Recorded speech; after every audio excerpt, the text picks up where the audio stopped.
because I was off this week, I had to kind of try and get people in shape. I feel like there's a montage involved in you getting people in shape, maybe with some like 80s techno in the background. Yeah, punching meat and all that sort of stuff. Yeah, pretty much. But it's not as exciting when you're kind of that montage involves me just typing emails and Skype calls to people. Good morning, Vietnam! I love the smell of napalm in the morning. You're gonna need a bigger boat. I feel the need for speed. Roads?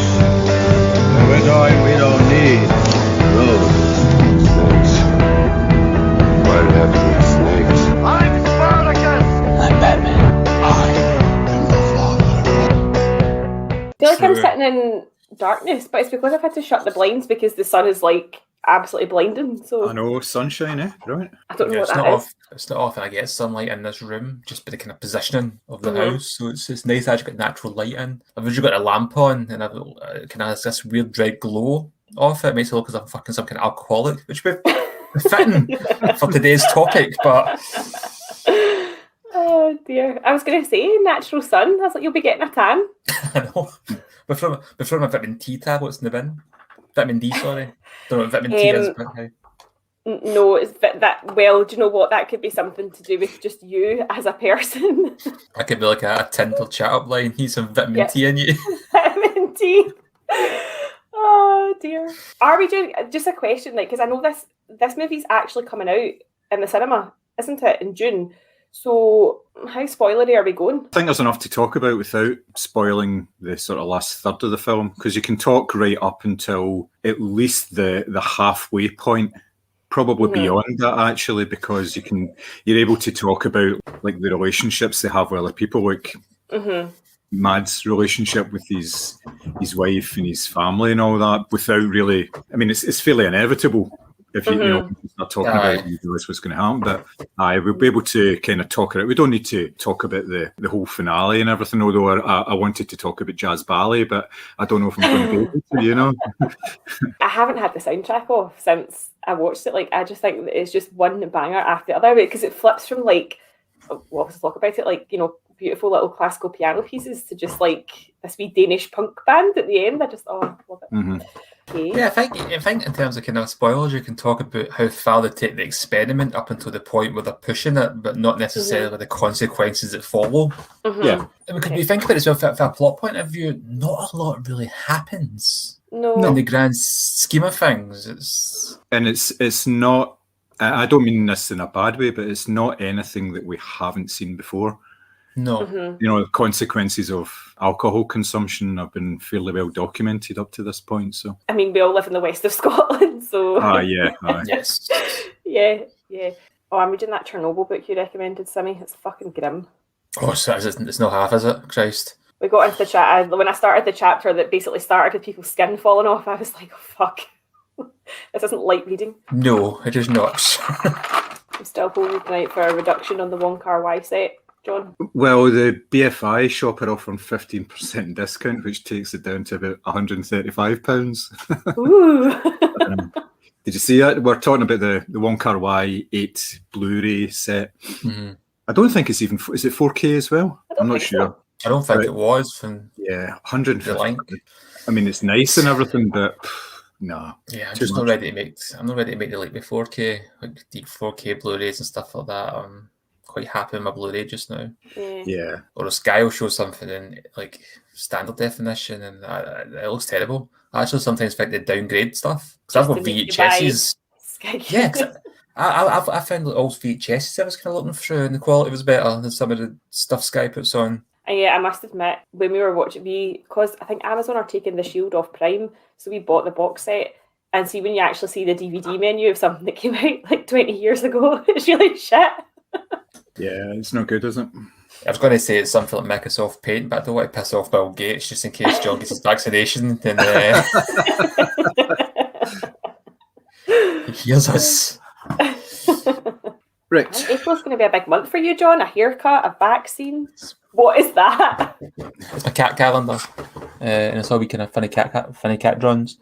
Oh, I love that. That looks like the poster for Saint Maud, but in cat. Yeah, I was going to talk when I was looking at my list for this.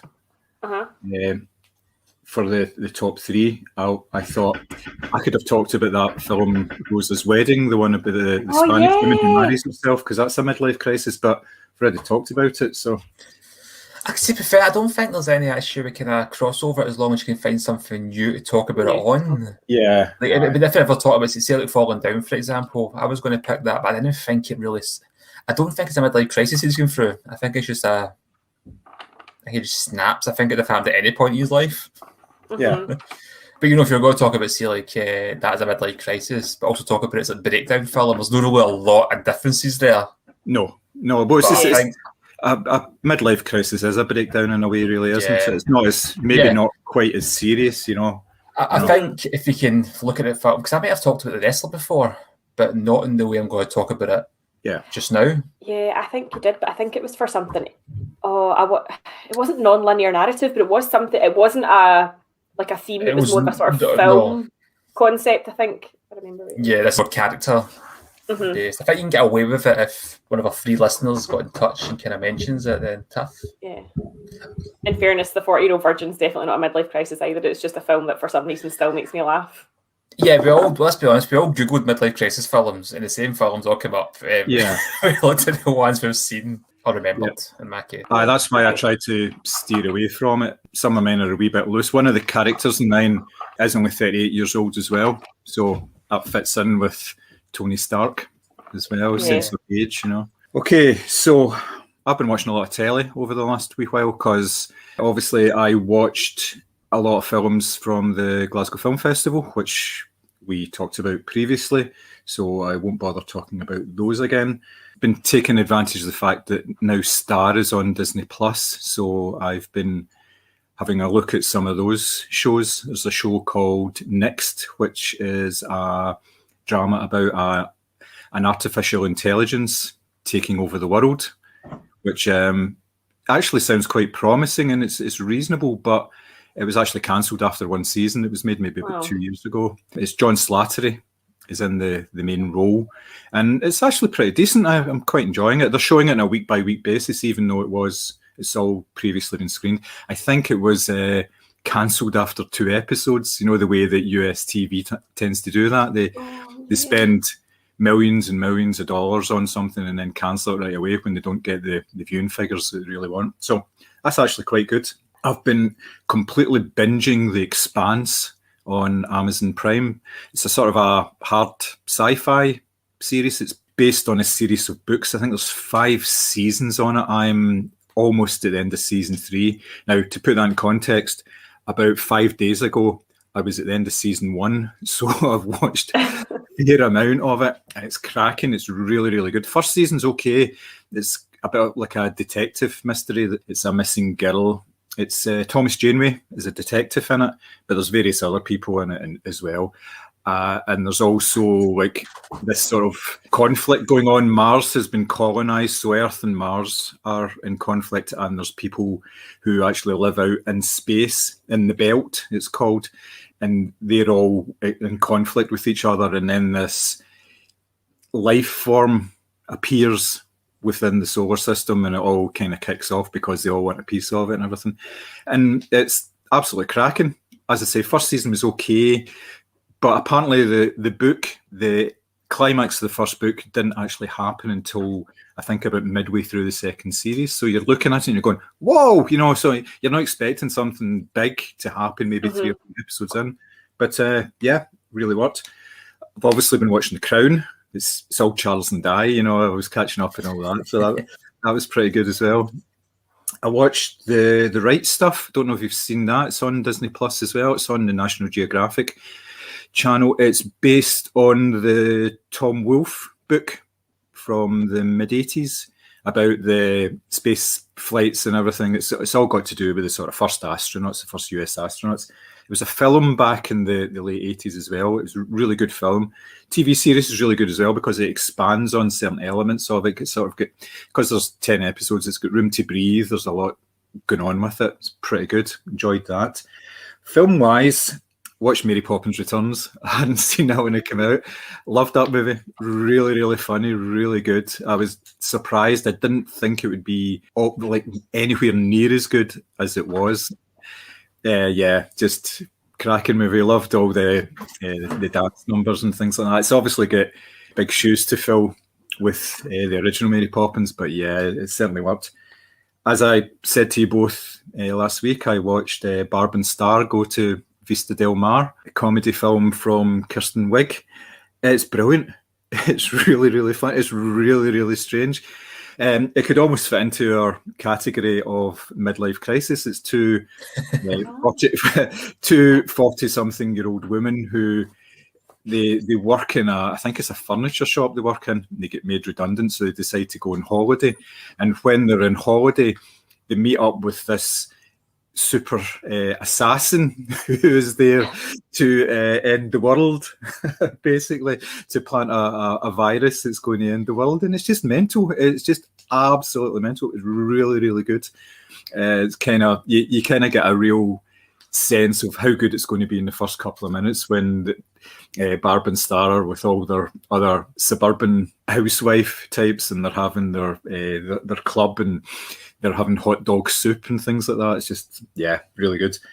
And I also watched the Bill and Ted trilogy as well. Watched the first two because I've obviously got a hold of the third film as well. And it just is, I want to say, excellent, you know. Really, really Look good. at Simmy's face. He's like, so disappointed. I really liked it. I liked the third film more because I had watched the first two films, so there was a lot of wee in jokes that kind of followed through, and I wouldn't have got as many of them or enjoyed it as much because of the fact that I'd seen the first two, all the things like, you know, like Station and all this sort of stuff. It's just, it works really well. And like he's like, I think, is it Misty, the girl that marries both of their fathers? And then yeah, it's just cracking, really good. Book wise, I'm trying to actually read a wee bit more, so I have actually started Bonfire of the Vanities, which I'd never read, and it was sitting about, and I thought, give that a go. So I've made a wee start on that and really enjoying it. Apart from that, nothing. Just a bit busy doing other stuff at the moment. So that's me. Yeah, would you talk about just being busy? Other things like just casually running 5Ks here and there. I know. Well, I told you I was doing it. So I had started. You know, it was one of my friends who had started to do it back in, I think it was like September, October, and she posted on Facebook. It was like a picture of her and her daughter, and she was starting to do that. And I thought, you know, I wonder what that's all about, you know, and I had a wee look at it and downloaded the app. And, you know, it doesn't make much sense, but I started in December, which is a perfect time to start going out running, you know. Cold, dark and wet. But the upside of that was it gave me a chance to legitimately start buying tights and wearing them. So, you know, there's an upside to everything, you know. So I even wear running tights sometimes as well. So why can't I live so far away? Yeah. So I'm fully decked out. You know, I'm like some sort of black blob. Running along the canal up the road there. So started doing it in December. I managed to get up to, I don't know if you know how it works. It's a podcast app, and they tell you, you know, you run for 60 seconds and then rest, or walk and then run and all that, and it builds you up from there. So I'd done 5.5 weeks. I was halfway through week 6, and I injured my calf muscle. I just strained it. So I had to stop for a couple of weeks, and then that was during all the snow and everything, and I certainly wasn't going out running in that because I would have fallen over and broken my hip or something, you know, something daft like that. And then I would feel really stupid posting on Facebook that I'd broken my hip, you know. So, and I had to repeat a couple of weeks after I started back because it would have been really stupid just to start where I'd left off, because obviously you drop down a wee level. So, yeah, just kept it going and finished it yesterday. Did my 30-minute run. I've surprised myself that I've been able to do it, to be perfectly honest, because I am not a runner. Fantastic. Yeah, I was really, really surprised at it. But yeah, so I'm going to keep going at it, and it's actually worked as well. You know, I feel a lot better, and I've actually lost a wee bit of weight as well. So it's all good. So you'll be swish at the next scramble night out then? Oh yeah, it'll be slimline tonic and everything. You know, Probably do you want a beer? You don't drink beers anymore. Vodka and Diet Coke, please. Yeah, so that's me. So what about you guys? What you been watching? I've really been enjoying the Falcon and Winter Soldier. Watched WandaVision recently as well, and I thought it was excellent. I thought it was very good. I was skeptical of Marvel announcing all these Disney shows, all this original content. I just thought, I don't know if they're just basically stretching the MCU a little thin here, because I feel that they did do that before.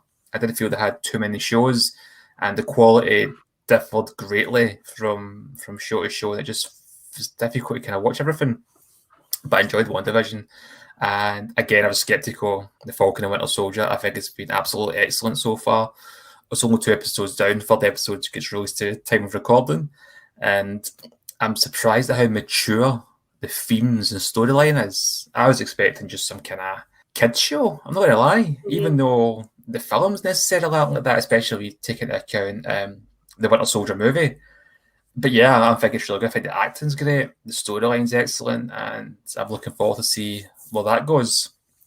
Speaking of the MCU, I've also been doing a rewatch of all the Marvel films in chronological order. Nice. So that's been interesting, and I've been quite enjoying it. So starting with Captain Marvel and Captain America, the time you get to Iron Man and Nick Fury's introduced, and Agent Coulson, you know of them in a linear way, which I think helps the story. So I quite liked that. And to be fair, a lot of the films, for the most part, up until now, have been released in order, but it's starting to get a bit all over the place now. I've watched both Guardians of the Galaxy back to back. Now I have to go back a couple of years to watch Age of Ultron and see the films in between. But yeah, quite enjoying that. I don't know if anybody watched Fodder on Netflix. It's the Israeli... it's on my watch list. Action drama. Yep. I watched the first season of this last year and thought it was absolutely brilliant. And because the third season had just come out, so I watched the first season and then just fell away from it. Been off work this week, so I thought, I'm going to try and get back into it. So I've been watching at least maybe one episode a day of that, the second season, and it's brilliant. The acting is just outstanding. It's such a tense show, and considering how sensitive Arab-Israeli relations and politics can be, I think the show handles it very, very well. And it's just a great story, taking away all that kind of like noise from it. It's just a really good show to watch. Book-wise, I recently finished Into Thin Air by John Crocker. I think is how to pronounce his name. He also wrote Into the Wild and Under the Banner of Heaven. And it's a story about a doomed trip to Everest, which was partly the basis for the movie Everest. It was released, I think it was 2015, with Jake Gyllenhaal. And that's a grim book. It's just, the journalist himself is on the expedition. This isn't just him interviewing people after it. He's on it. And don't give away too much of a spoiler of that if you've not seen the film or whatever the book. How it just goes from 0 to 60. 1 minute everything's fine, and then it's just not. And it's harrowing, but it's very, very, very good read. I really liked that. And currently, I'm reading Animal Kingdom by Ian Rob Wright, which is a horror novel about all the animals in the world just suddenly start attacking humans. It's like Maximum Overdrive, but rather machines. It's animals. It's this guy's at the zoo with his kids, and it just kicks off. And it's quite fun. I'm quite enjoying it. It's quite a fun book. Which reminded me of Maximum Overdrive, actually. I wouldn't mind seeing it again. And he read recently that certain Stephen King was on cocaine the entire time he directed it. And that makes sense. But if you go back on YouTube and if you watch promos for the film, the trailers with Stephen King standing talking about it, and he's coked out his nut. Is that a midlife crisis? It's potentially, and although they kind of go off topic a wee bit, I found it recently as well. When Jean-Claude Van Damme was filming Street Fighter, he had like a crazy cocaine habit. Again, it probably shows. If anything, I thought it would have been steroids. I mean, it's like, John even, you're Guile, you're the American hero. Can you drop the Belgian accent? No.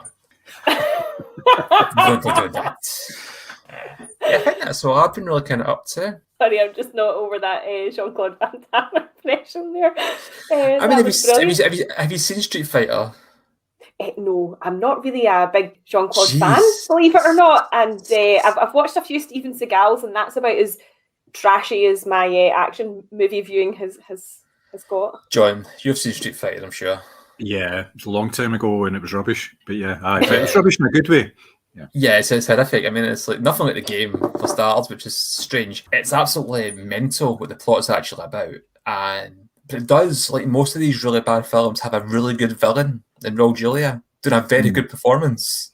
Oh, Chris loves him in that movie. He's the last film, yeah.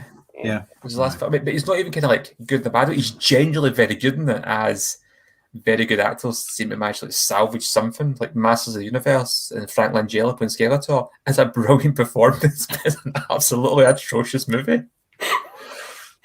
Oh man, I'm always amazed at how all these, because I've never really seen a good sort of like a video game movie. Do you know what I mean? They always seem to be terrible, and even when they try and do something quite serious, like when they brought out was it Michael Fassbender did Assassin's Creed? Yeah, is that right? Like they try and do like with quite like serious actors, and yet it's still shit. They never seem to get them right. I don't know.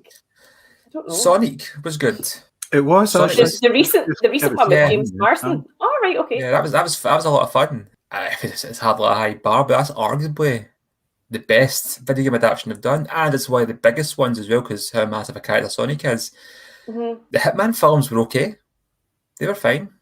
Of course, they're based on the game as well, aren't they? So yeah, they were fine. They were watchable. But yeah, they do seem to have a really bad track record when it comes to video adaptations. And saying that, Resident Evil was a very successful franchise. But was it good? The first film was actually alright. The first film was okay. After that, it was a bit of a dip in quality. But I mean, they got about 6 films out of it. I like how you say a dip in quality. It kind of fell off a fucking cliff. Oh man! Do you know the thing is? There's like a semi-standard, right? See, if I watch films, I think, Christ, that was bad. But there's like a semi-level where I know that you'll just put yourself through all this pish and you'll still just watch. If it's got a number greater than 5 in the title, yeah. Well, fun enough, I took it. You mentioned Stars for Disney. I took it to the Stars Play subscription through Amazon, and they have all the Halloween films on it. Oh no! So I'm wrecking Haddonfield today in my T-shirt choice for you audio listeners out there. But I'm on Halloween 2. I haven't even finished that yet. But I quite like it as well. I just haven't had a chance to go back to it. I haven't seen Halloween 3, so I'm going to watch that properly for all the way through. You've never seen it? Wow. No. I've seen a horror film that you haven't seen. Wow. Yeah, I have seen it. I can't remember it. Yeah. Halloween 4, I quite enjoy, actually. And then, as John says, as the cliff aspect comes into play. Oh dear. Yeah, no, part of me's tempted to, because was it Psycho 2 you recommended? Part of me Psycho 2 is good. Part of me is tempted. Psycho 2 is good. I almost picked Psycho 2 from my midlife crisis films. Oh, I wish you had. That'd be good. But I might spoil it for you. Okay, fair enough. I have been, apart from film festival stuff, which John, you and I have discussed, I watched Moxie on Netflix, which I had such high hopes for, and it just fell flat on its ass within the first 10-15 minutes. And I was like, oh, do I keep going with this? And I did. I persevered for the sake of a review. It was all a bit twee and all a bit tokeny for my liking. It didn't act. And the thing is, it came out at such a good time because we had, the big discussion around like Sarah Everard and stuff like that. And it was like, it's going to be quite a pivotal moment for a film like this to come out. And it was just terrible. Like, I'm so disappointed because I do really like Amy Poehler, but it was not a good movie. I also watched a Nepalese film called Looking for a Lady with Fangs and a Mustache, which was really dreamy to look at, but didn't quite live up to its unusual title, because I was like, I'm just intrigued by the name of this film, about a guy who he's kind of young and trendy and sort of going against Nepalese culture, and he decides to set up a coffee shop designed to attract tourists but he's told that, you know, he's going to die in 7 days if he doesn't find this woman. And it's all based on sort of kind of religious spirits and, you know, going back to your culture and your roots and that sort of thing. It was really, really beautiful to look at, but just didn't quite got off the ground for me. I also watched The Translators, which, John, I know you have seen. Absolutely loved that. Like, couldn't get enough of it. I just wanted it to keep going and keep going and keep going. It was so good. It made me think of sort of almost like a Knives Out style, you know, big ensemble cast, whodunit, you know, that sort of thing, kind of trips you up several times over. There was actually a few times where I was watching it on the laptop and Chris walked past and I was like, oh! And he was like, what's happened now? Because I just couldn't get my head around all these twists. It was so good. And obviously I've been binge watching The Shield because I've now decided that I'm going to ditch the day job, retrain as a detective and join Dutch and Claudette on their team because they are officially my favourite humans. I cannot stand Vic Mackey and that psychopath with the teeth that he works with. Dutch and Claudette all the way. Book-wise, I read a book. It's an Argentinian novel called Tender is the Flesh, where there's been a massive virus in the world, and we now just accept that we eat human flesh. So all the animals died of radiation or whatever, so there's physically just no meat left. So they grow humans in factories or whatever. They cut their vocal cords, they, you know, cut their legs off and stuff so they can't run, and we just accept that we now eat humans, and there's butcher shops and everything the way you would get just now, but it's human flesh. And the story kind of centres around a guy who works in this massive processing factory and how he kind of comes to terms with the fact that we are literally eating each other. It's really scary and really interesting, and there were so many times reading it and I was like, oh, I'm going to have to put this down because it's really freaking me out, because they're obviously describing like humans in a slaughterhouse, and it was very good, but very, very, very different. I also read Educated by Tara Westover, which is the true story of the girl who grew up in a fundamentalist Mormon household where she wasn't taught to really read or write. She didn't go to school. She didn't even have a birth certificate. You know, her father was very abusive and sort of believed in the end of the world. And she sort of escaped that lifestyle, ends up going to Oxford, and obviously is now a published author. It was just, I'm kind of obsessed with religious fundamentalism, so I found it quite interesting. I read Ali Sufan's Anatomy of Terror because I enjoyed The Looming Tower. It was slightly heavier and more like there was a lot of political theory that I think you would really need to be up to scratch with in order to, it wasn't a leisurely read, to put it that way. And currently I am reading a book about the history of Chernobyl because I bought the Blu-ray, and Sammy, I knew you had mentioned that book and I thought, oh, I'm going to read this. So again, just some nice, cheery, light reading. As I say, there was a chapter that started and people's skin was hanging off and I was like, oh Christ, why am I doing this to myself? But I've started it now, so I can't not finish it. So there's a bit in the book, and it's not necessarily a spoiler as such, but you may have known this anyway, that it really kind of highlights the severity of the actual disaster when it could have legitimately wiped out life on Earth. Yep. And because they weren't sure if that lid was going to go back on properly or if the radiation was going to leak into the water. So they basically had this sort of two sides of a coin that were ready to burst, and they thought it was just going to destroy mainland Europe at least. And I just can't get over how that's been. It's just sometimes you look, it's casually brushed over that. Yeah, it almost ended the world. What? Yeah. Like the actual world? Yeah, like all life on the planet dead. Oh, we still have these plants. Why? I know. Do you know, I said that to Chris. I was like, do you know there could be cows grazing in France right now that are still eating parts of radioactive grass, and we just eat the meat and we just accept it. So I'm fully tinfoil hat on because I'm so fascinated by, like, there's a chapter where they talk about basically, it was like pass the parcel, like nobody would take responsibility for this. And it was like, well, you have to let that office know, and then that office will deal with it. And then that office will not tell, you know, Scandinavia, even though their radiation trackers have just gone off the charts. And I'm just so fascinated by this secrecy of, you know, they even had people getting on buses to evacuate, but they weren't being told why or where they were going. And, you know, it absolutely beggars belief. And I really loved that series with Jared Harris, and I bought it on Blu-ray, so I got the book to kind of accompany it or whatever. Yeah, they do just kind of gloss over the fact that this could literally have taken out the entire human race, and the Russians were like, but don't tell anyone. Yes. That water's fine. What are you talking about? Your lungs have gone black. It was crazy. It was absolutely crazy. It's terrifying. Good read. It's quite good. It's quite good accompanying read as well after you've seen the show, I think. Mm-hmm. In that order, I mean, I think you've seen this. Yeah. Yeah, and it helped me sort of, because obviously now in my head I've got Jared Harris and Stellan Skarsgård in my head when I'm reading this book, but actually when you just see the sort of, as I say, the kind of layers of bureaucracy that was just, covering all this up, and the sort of severity of, there's kids out playing in the sandboxes are full of radiation, like it was kind of scary. So yeah, that's everything I have been reading and watching. Can I just add one more thing quickly there? It doesn't be the pod, mind you, but just kind of talk about the dad bod type thing. Mm-hmm. I am sick of articles that talk about dad bods, but don't seem to understand what a dad bod is. Like, dad bod with fucking 6-packs. You're like, that's not. Yeah, it's like, look at Jason Momoa and Zac Efron, their dad bods. I'm like, sorry, what? Yeah, Russell Crowe and is it the other guys or the nice guys? That is dad bod. Yeah. Yeah. You know what I mean? Like, I'm sorry. It was that program Zac Efron was? It was a Netflix original. Some kid documentary series. I talking about saving the world one plant at a time. I can't remember what it's called. Yeah, it's like people are going crazy over Zac Efron's dad bod, and I'm like, no, he's just not cut. He's also just politely hairy. Like, that doesn't equate to dad bod either. I think he grew a beard.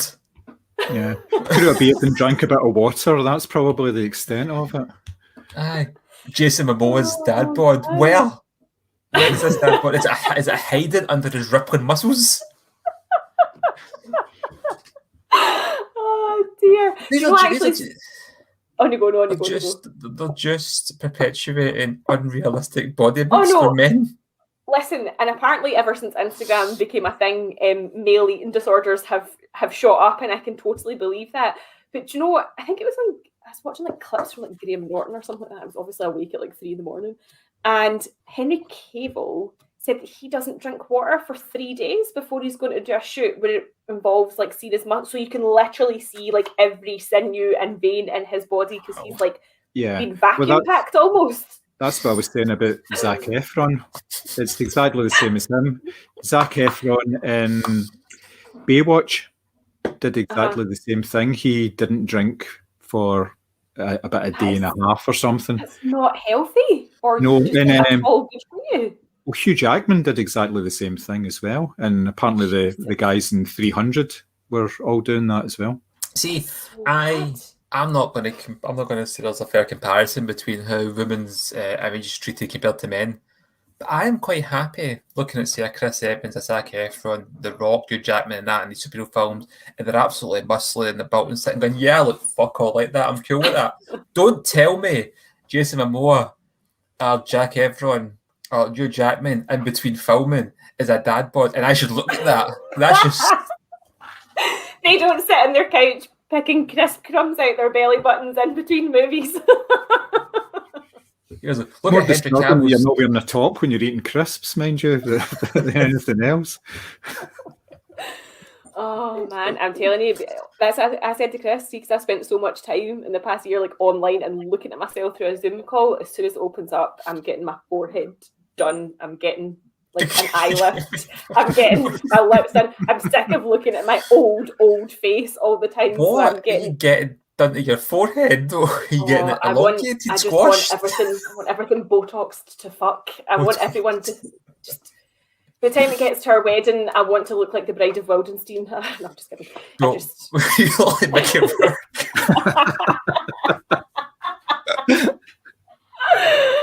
Oh, so we're going to have future podcast, but John is absolutely frozen because he's a robot controlled by Bill Gates, and you're absolutely frozen because you have no facial expressions left. Yeah, I found this film really tragic and sad. Look at my I can't even throw my burrow anywhere. The thing is, because I like grimace like all the time, like, and just have total resting bitch face and just sit there like this during all my meetings at work because I frown all the time. That's what makes it worse. Oh dear. So yeah, I'm going to get loads of Botox because I figured that I'm hitting that time in life where I'm in my 30s. I should probably start to preserve what's left. Vacuum pack. Yeah.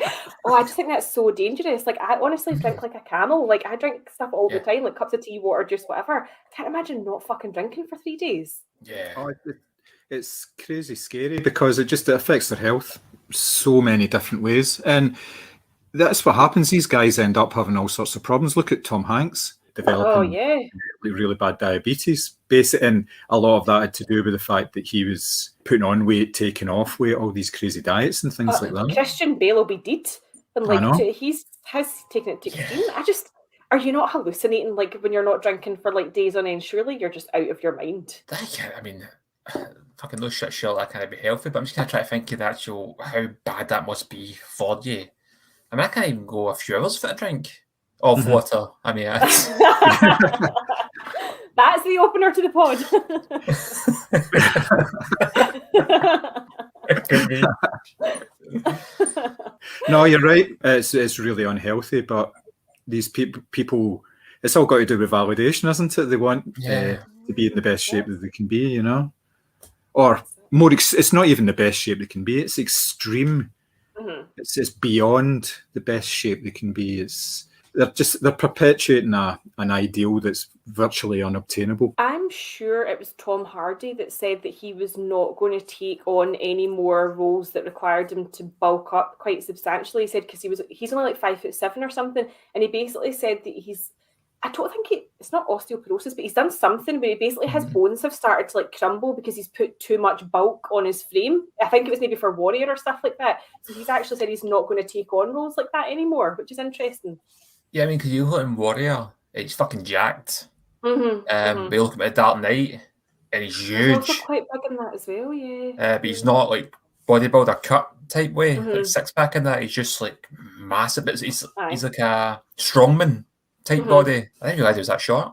Yeah, 5'7". I was quite surprised because I was trying to work out as well what height Michael Chiklis is this week because he seems very short in the Shield compared to everyone else. But he's like a wee bruiser guy as well. He's got that kind of pigeon body where it's like all chest and nothing else. So I was trying to work out what height he was as well.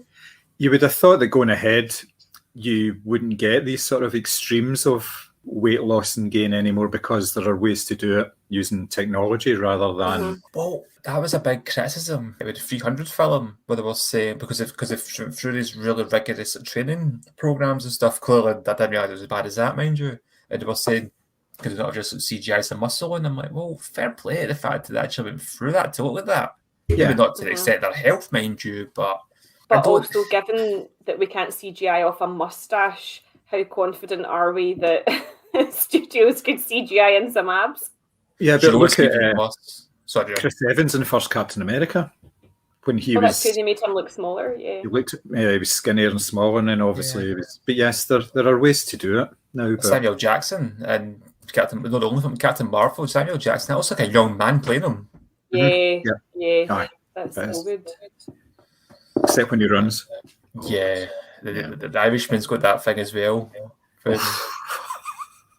That's rotten. You can take off sorry, I'm getting really bad feedback. You can take off the liver spots and stuff like that, but ultimately you stand up off a chair like a 70-year-old man. Like there is a difference, like a 30-year difference or whatever. So I suppose guys like Chris Evans, not even Hugh Jackman, also are getting more in shape for like the superhero films, but they seem like guys that are generally quite healthy and fit looking the rest of the year. There's not a massive weight differences you see. Like even like Chris Evans in Knives Out, it still looks pretty jacked in that jumper and the cardigan. Yeah. He certainly does. And Hugh Jackman's got a background with like musical theatre and everything as well, so you need to be pretty fit in order to do that. So I saw him at the Hydro and he tap danced and sang, and obviously like I know this sounds really stupid, but singing live and dancing like full routines is really difficult. And he did the full thing for like 2.5 hours and just was not even out of breath. I don't even think he sweated. Like he's super fit. That's because he's still water on his body. Probably, yeah. Did you watch Birds of Prey? No, I didn't. Do you know, I don't like Ewan McGregor, so there's that. That's just a big off. But I'm seeing a lot of discourse online that's saying that the character, like the Harley Quinn character, is really, really well executed, and that it's a shame that the film was kind of written off. So I am kind of intrigued by that, but it just... I thought it was really good, actually. I didn't realise it was written off. I thought it was a really good film. I don't think it's she does make it. Well. Yeah. She does kind of make it. But it's for Hugh McGregor in it. I can't tell if he's awful or geniusly brilliant. Oh. It's a really, really interesting performance. Right, okay. It is, but Margot Robbie could win a fucking Oscar for that film easily. Seriously, she's so good in it. Lovely. She's lovely. Yeah. She's just It's a performance, if you like, and it's acting, but it's because it's in a superhero film. She's never going to get considered in that way, the same way if it was a dramatic role or more. Was Robert Downey? Oh, no, he did. Did somebody? Was there a campaign for Robert Downey Jr. to be Oscar nominated for Avengers, and it just didn't happen? Is that what it was? He didn't get the Oscar nomination, didn't he? Not know. I thought that. I mean, Heath Ledger got it, obviously, but I mean, the Nolan films are a different thing. Yeah, I think the thing is that my issue with the DC films is, and I think that's why I probably like Shazam so much, because it was just kind of fun and lighthearted and stuff like that, and it wasn't kind of taking itself too seriously. I think the problem is that the benchmark for so long has been the Nolan films, and I feel like they're always trying to replicate that level of darkness, and it's like it doesn't. Not everything needs to be in the shadows. Do you know what I mean? Like films work better when there's that balance of shadow and light, and I don't ever feel like DC has got there. I think they're really stuck in this whole. Those Nolan films perform so well. They were grim as fuck. We'll just have to keep going with that's what people want. But even goes back further than that. Tim Burton's films were in that vein. You need to go back a bit further to get the kind of Superman films where they were all colourful and bright and Justice American Way type idea, and that was great. But I do have a soft spot for DC films, especially rewatches. I think they handle it well. I've watched some of Wonder Woman, the first one on telly on like the No Man's Land scene. I still think that's brilliant. I still think that's just excellent. But I mean, where would you start with a DC if you're going to do a DC rewatch? Where would you start? Would you start Man of Steel? Yeah, aye, okay. Yeah, Man of Steel, Batman, Superman, Suicide Squad, Wonder Woman, Justice League, then Aquaman, Shazam. Yep. So, Birds of Prey. Question: see this new The Suicide Squad. Yeah. Yes. Is that a sequel to Suicide Squad, or is it something different altogether? I think it's going to be, from I gather, a loose sequel. They're sort of distancing themselves for the DCEU in a sense. Even Shazam did that. Shazam still I think Henry Cavill was meant to be in Shazam. He was, but he couldn't over filming conflicts or whatever, And they do reference the fact that this other world exists, and even Aquaman, to an extent, starts to distance itself a wee bit from it, and because they're not going to do these big crossover films anymore. And Birds of Prey still exists. Are though. They are going to do these crossover films. That's the thing, because their slate going forward is mixing up television and films, and they're bringing them all, starting to bring them all together. There was a couple of films. Ava DuVernay was supposed to be doing New Gods. Yeah, that's right. It's been canned, and there was another one. A James Wan film has been canned as well. Trench. Yeah, because there's been a lot of outcry for that.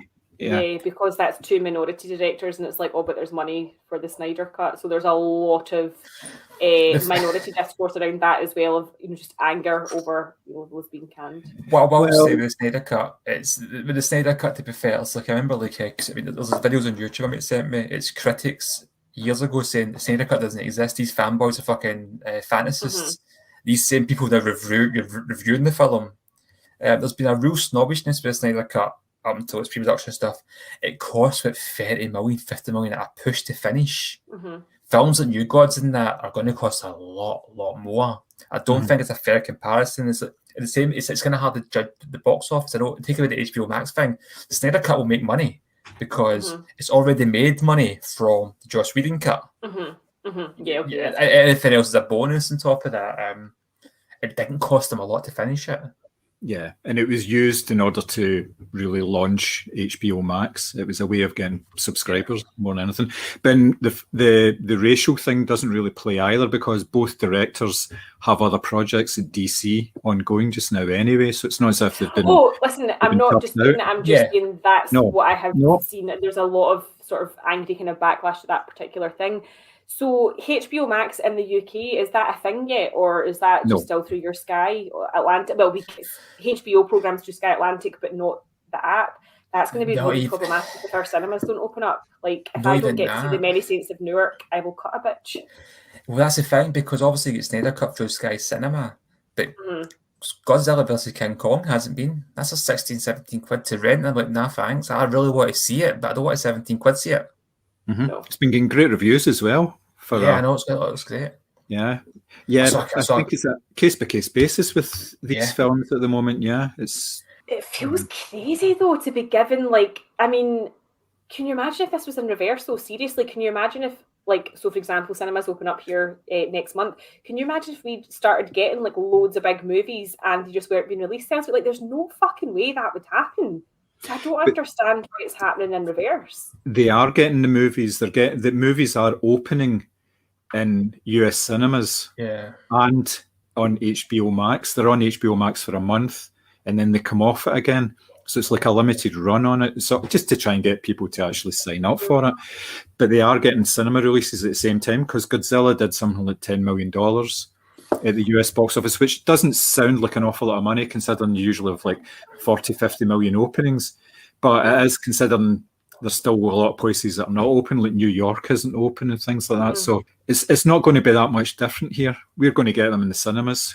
If everything goes to plan, then from May onwards, we will get all of these films in the cinemas. So you're talking all the summer blockbusters, all the Warner Brothers films and all that. So we'll get the Many Saints in New York, actually, the local Cineworld, you know. That's all I want. I've seen like little clips of that and stuff like that, and I'm just... because like honestly, because Chris said to me before we watched The Shield, this is up there with Sopranos and Breaking Bad in terms of character development, and I was like, okay, I'm absolutely obsessed by it. And I was like, we should rewatch The Sopranos after this from start to finish again. Like I love doing that. Like I love doing the whole big rewatch.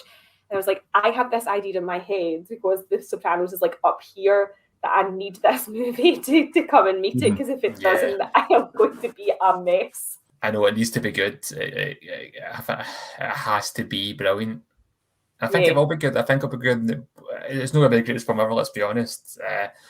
But Sopranos could be the greatest TV show ever. But as long as it just does the characters justice, I think people will be fine with it. Yeah. Yeah, definitely. That's it. As long as there's no like massive like plot holes where you're like, that can't be so and so because he was doing that. Like as long as it's like kind of, it does feel faithful and authentic, I think it should be okay. Yeah, I don't want to see some kind of like, Tony was actually a really good kid type idea, a good path, and he's a gangster, but he's got a heart of gold type idea. That kind of pitch, you know what I mean? Yeah, I want somebody who's just. I think that's why I am enjoying like The Shield so much, because like Vic is such a massive dickhead, but at the same time, I'm so compelled towards him as a character as well. Yeah. Shane, however, does terrify me. Like, what the fuck? Walton Goggins is like a fucking experiment. There's like teeth and forehead, and he's just playing an absolute psychopath. Like, what the actual... And then you've got beautiful wee Lem with his frosted tips, who is just looking so 20 years ago. And I love that type of character that you're just like, I don't like you, but I'm so enjoying where I think that's why I like Sopranos so much as well, because there's so many characters who you're just like, you are fucking disgusting, and yet I am so obsessed with your journey.